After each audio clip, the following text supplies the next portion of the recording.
Hey guys, Prangell Gaming here. Welcome back to the Millwall Career Mode. It's Season 2, Episode 7, and we got some very interesting games coming up in this episode. So the first one comes at home against Stade Rennais of France in the Europa League. What an amazing opportunity we have to show if we are capable of competing at the big level. We then have another home tie, which is against Leeds United, one of our strong rivals, obviously. Back in our day, we really hated it. Well, we still do, but this will be an interesting game, like the Palace and Charlton games. And into October, the month looks pretty interesting, if I'm going to be honest. But we started off with a very poor away game to Rotherham. But knowing I've just said that, perhaps they may go on to beat us. So let's just get into the team selection against Stade Rennais and see where it goes from there. So this is the team we've gone with. Archer in goal, obviously being the best goalkeeper we have at the club currently. An amazing young keeper that still has a lot of potential to go on and carry this team to great heights. The centre-backs are Cooper and the captain, Hutchinson here. And then the left-back and right-backs are the two stronger ones in Sabore on the left and Cummins on the right. Jaboli Aribi gets a European night as he's playing as the right midfielder. As for the two centre midfielders, Josh Scowen and Prangell are going to be actually helping us out in this one. Scowen's been performing pretty well in the league, if I can't actually say so myself. And Vilbala, well, he hasn't really turned up, if I'm going to be brutally honest. So I'm just hoping that one of these European days will bring out something in him. As for the left midfield, Ferguson's there. The two strikers are Ambrose and Dicko, as it's been for the majority of the season. Onto the substitute bench, and we have Worrell, O'Brien, Wild Butcher, Webster, Fred Odinyema and Tom King. So a decent bench with some players that could come on and do something, but nevertheless this is a European game. We have to give it our all if we want to get out this group. Pass to find Thierry Ambrose. Oh, he may have found his way through. Thierry Ambrose, can he score? He can't. Costel makes a great save without getting challenged, but this is a fantastic spot to find Jaboli Aribi. Cuts inside, Aribi lays it off to Dicko, who turns. Great save, and well, it's well and truly cleared for a corner. Hendrick, what can he do? He's dancing on the ball, he's finding his way through. He might actually get in behind. Our defence is being terrible. It's now to Danze, who could cut it back across. It's been saved and hit the crossbar. My word, if there was ever a chance for that to go in, it would have been then. League and some of these European sides.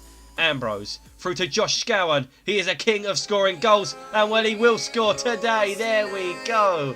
I've never known a midfielder to be able to have so much ease and control of the ball and to be able to ping it in the back of the net. It's 1-0 against Stade Rennais. I mean, they are a fantastic French side. Probably one of the strongest sides in this group, if not the best one. And it was a great pass from Ambrose to find Scowen. And well, the keeper, Costil, got something on it. It wasn't good enough. And again, it's Scowen, the guy that's putting it in the back of the net. I definitely don't regret signing him. He has been an amazing player. And I believe this would be his first goal in Europe. And well, always these type of goals are memorable for players because you don't get them very often, especially when you're playing in a championship. Scores on the doors at half time, and we see Lorient are beating Legia Warsaw. Malmo are losing to Wolfsburg. And have we got any English sides around here? Well, we do see that Rangers are beating Malaga. Is there anything else? Stoke are drawing with SK Rapid Vienna.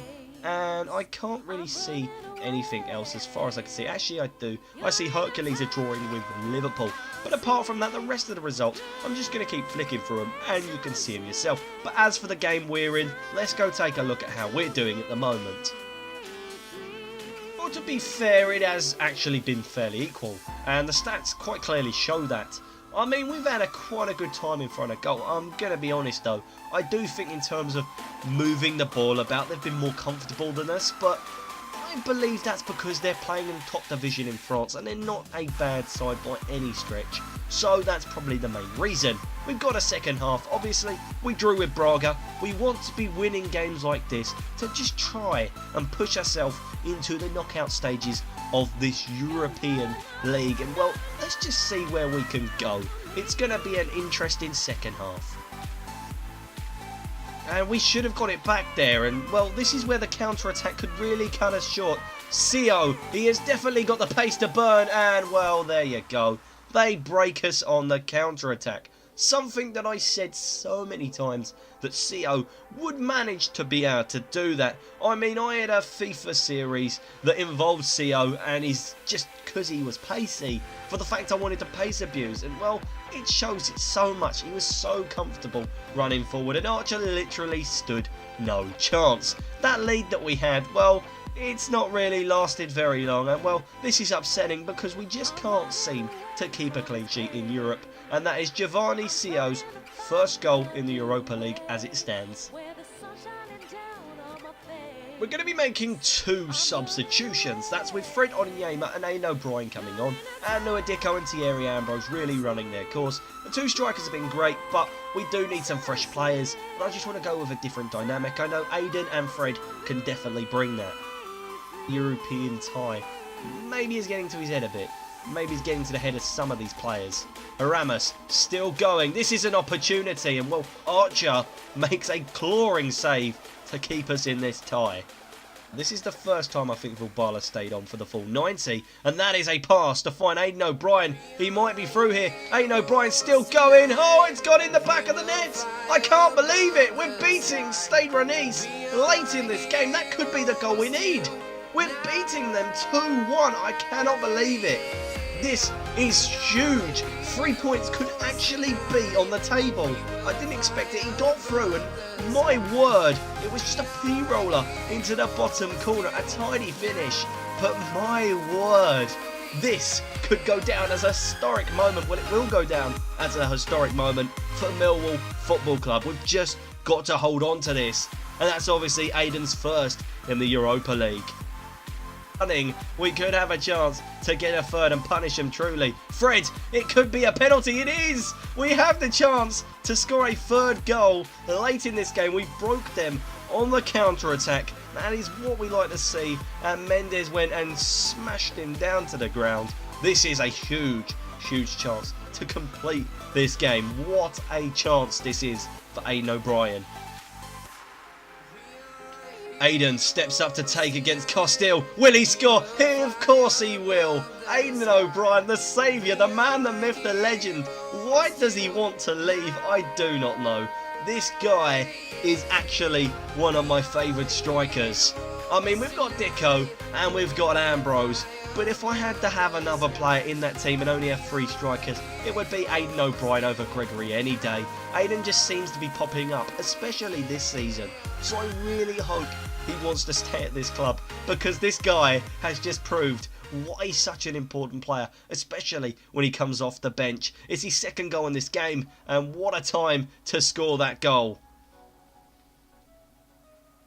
History has been made. I cannot believe it. My mind has just exploded with the fact we've just beaten such a strong European side. I mean, they're not exactly a small club.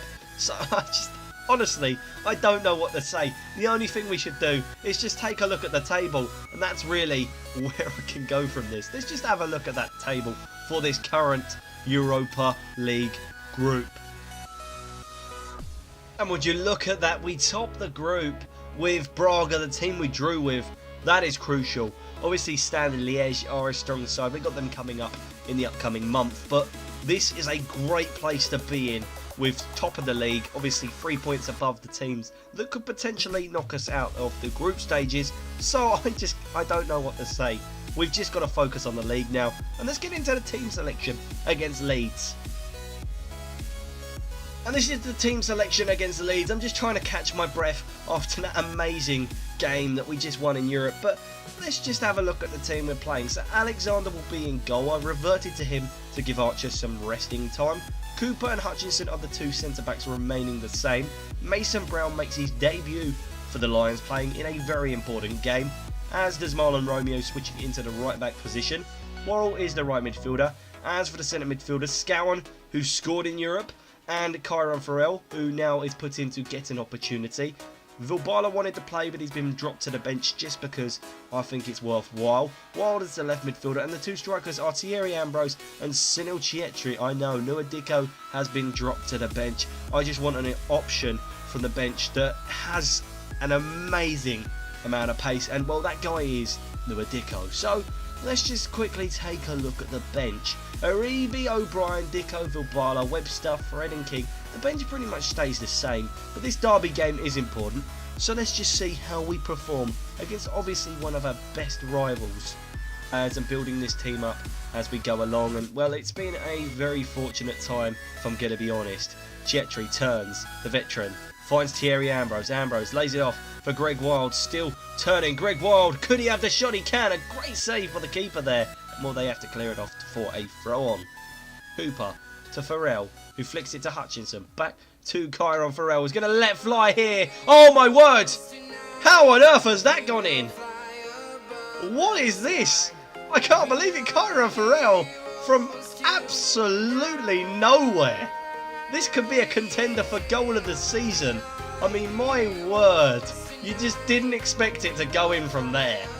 And Leeds probably should have done better, but Farrell, this is a welcoming present to playing more times for Millwall Football Club. I mean, he's taking leaves out of the player he's playing with. Scowan's book, that was a strike that only fans can dream of watching. And, well, he's not even that experienced. He's probably played about 5 games for me. And, well, that's his first goal in the Championship. And that is showing great signs of things to come. Scowan. On to Chietri. Sunil Chietri. Through to Thierry Ambrose. He's done too much. No, he hasn't. He's still got the ball. Wow, this is interesting. Ambrose. Back to Worrell. Has the shot. Great save. And they've cleared it away. It's only as far as Kyron Farrell. And, well, nothing happens in the end.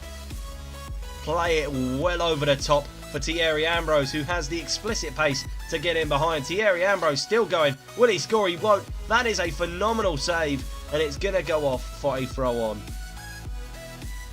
Scores on the doors at half-time. Bristol City are drawing 1-1 with Rotherham United, the team we've got to play next. You've also got Middlesbrough beating Preston, and there's a 0-0 draw between Wigan and Crystal Palace. But as for the rest of the results, well, they're there so you can see them yourselves. Now, on to the game that we're playing. How are we doing? Well, it's been pure domination, I'm going to be honest. I felt it. Leeds haven't been in this game. They've got quite a lot of injuries, and, well, I've got to say our goal was a teeny bit lucky. But, you know what? A win would be a win, and at the end of the day, if a lucky goal's what wins your game, it doesn't really matter. At the end of the day, that's 3 points. No one can take that away from you. So let's just get into the second half and see where this game goes. There's still a lot to come, obviously. Ball back, it wasn't good enough, and, well, this is where Stuart Dallas gets played through. Dallas over the bar. An opportunity that should have been scored. Antonsen still going. What can he do? He's gone through, and, well, Alexander with the save. It probably wasn't the best, but at the end of the day, he's still keeping us with the lead. And I said defensive stability, but there was real need for Alexander to make that save. Noah Dicko, he could go through here. Still going, Dicko. Turns, lays it off to Vilbala. It's blocked. Oh, it hits the post. That should have gone in. We should count ourselves very unlucky there. And, well, as I said at half-time, the goal that Farrell scored was outstanding. And if we won by it, it would be, well, a shock. But we played really well. And, again, the right back does really well. I just want to see who was the key player in this game. And it was Farrell, no doubt.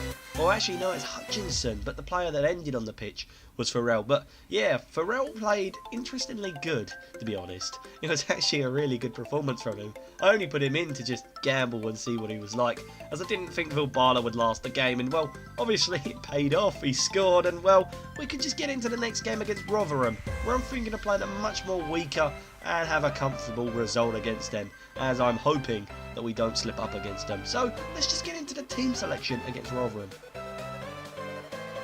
And I'm going for a big risk with the team I'm playing. I'm playing a very weakened side. I don't see Rotherham as a threat at all. They're not a strong side. They're getting relegated pretty much in real life. If by the time this video comes out, they're probably already relegated. No offence to them, they're just not that strong, and I don't even see why they got to the Championship in the first place. So I feel this squad is strong enough to actually do damage. I mean, with the 2 strikers up top, we're bound to score at least 1 goal against them, and I think this team should be able to do it. So Alexander's in goal. Malubu asked for a game, so I gave him one, as Hutchinson will be the captain, of course. The 2 fullbacks are Brown in the left-back position and Romeo in the right-back position. Evans then returns for the first time in a while. He's played in the right midfield spot. It's then Ward and Farrell. Farrell obviously earned his position thanks to that amazing goal.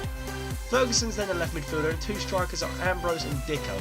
Onto the bench, and well, Aribi, O'Brien, Wild, Thompson, Webster, Fred and King are the players on the bench. So let's go play Rotherham and see how this one turns out. And that's a ball to Shane Ferguson. Ferguson to Nuadicko. Over the top, maybe to Thierry Ambrose if he can get there. He's still going. Ambrose, great save. Maybe back to Dicko, and he does. Of course, our side have scored very early on against Rotherham. As I said, I didn't think they were that strong. And well, we've already gone and scored. But within about 7 minutes, I believe it said. It was an easy tap in for Dicko. Don't give a player with that much pace and that much quality time to actually get a shot off. It came off of the captain, Broadfoot, but in the end it goes in. And I don't care how it goes in. If it goes in the back of the net, we're leading, and that's all that matters to me. And that's obviously Dicko's 8th goal of the season, and he actually scores it in the 8th minute. How about that? It's really frustrating when that happens. He's put it across, and well, it could have gone in. It definitely didn't, though. And well, for a minute there was a scare that we definitely avoided. Plays through Dicko. Dicko, that is a spot to find Kyron Farrell. Could he score another in this episode? He can't. Well, in the end, that's just a great save. Scores on the doors at half-time. Forest are drawing 0-0 with Bournemouth. Fulham are drawing 1-1 with Sheffield United. And as for a team that are winning, Middlesbrough are away from home and beating Wolverhampton Wanderers 1-0. As for the rest of the results, well, they're there, so you can see them yourselves. As for the game that we're currently playing in, what are the stats like? Well, Rotherham haven't been in the game, really. Nor have we, to be honest. It's been a very poor one, if I'm going to be honest. And that goal that obviously we scored very early on is really all that splits the 2 teams in this one currently. We do have a second half, though, so let's just go into it and see how it goes. Ward. On to Dicko. Dicko laid off to Ambrose. Ambrose. Through to Nuadicko. Should have scored there, but the keeper made a great save. Ward turns to Brown. Brown, it's a tackle there, and how is the left back Mason Brown going? Well, he isn't, that's the option. He gets brought down in the air by a Belay, and well, we have a chance to make it too. We get given an awful lot of penalties, so let's just get into how we do. Nuadicko, the player that's going to take it, will he score it? Of course he will. It's 2-0 against Rotherham. Dicko has scored both of them, if I remember rightly, and well, we're now cruising in this game if we weren't already. Let's be honest, we weren't exactly struggling. This team has got a balance of youth and a couple of decent players in it has really come out and done us great. Dicko just knows how to score. I actually believe, and I'm going to say it right now, I believe he'll be the Golden Boot winner for the Championship. And if he isn't, I will be surprised. And well, a penalty, the way it goes is they aren't always that hard to score. If you know what you're doing, you will convert them. And well, Dicko's got 9 goals. I think he knows what he's doing by now. Through Ambrose, if he gets the right side of the defender, and Ambrose does. Thierry Ambrose, could he score? He does. It's easy pickings now. It's 3-0. I mean, what can you say? I said I would dominate Rotherham, and well, it seems I have. I know my team well, and I know Rotherham well. They are fantastic, and well, I know my side are very strong. And Ambrose and Dicko combining there with the goal being created, and well, these two are the 2 threats, and well, I can't wait to sign Ambrose. I mean, I'm not going to be playing a further season from this one, as I'll be ending it at the end of the season. And well, at least there's a goal there to celebrate for Ambrose, because he's always behind Dicko in terms of the limelight at the moment. And let's just see how many he's scored in the league. He's only scored 4. Obviously, remember, he wasn't a scorer in the League 1 very often. Nuadicko, this could be an opportunity for 4 goals and a hat-trick for Dicko. He turns, still going Nuadicko. Could he score? Oh my word. Price really made an important save there. Past Kirk Broadfoot. He's going to now turn. Dicko still going. He's going to have the chance. It's another great save by Price, and it's out for a corner. Overall, a dominant performance when I said it would be. Just imagine if we'd played our full entire top squad. I just thought that Rotherham, they wouldn't turn up to the game, and I'm going to be honest, I was right. I knew I would be. Rotherham just aren't a strong side. And well, at the end of this, let's just quickly have a look at the league table. I have a good feeling that we're still top of the league. Right, and as I said, we'll end it with the league table. We are obviously top of the league still. 3 points ahead of Villa and Crystal Palace. 2 of the rivals, it seems, for the title at the moment. But it looks like we're doing pretty well. Obviously, we did lose against QPR, being our first loss of the season. And we've played very well in this episode. As for the playoffs, well, Bournemouth, Borough, Forest and Palace are in there. I mean, they are all very strong sides. Some of those I would even expect to be in the Prem. Now, in the relegation zone, Fulham, Brighton and Charlton. I believe that was the same teams in there in the last episode. I just don't get why Brighton and Fulham are there. They're so good in real life. And well, Charlton, I don't know. I don't know whether they've invested very well because they seem to be struggling. But anyway, guys, I hope you have enjoyed this Millwall Career Mode episode 7. Obviously, we've finally won in Europe. We do have some interesting games coming up in the next episode, so I can't wait to get into that one. But until the next time, like, comment, subscribe, and of course, I will see you guys then in the next Millwall Career Mode. But until then, goodbye.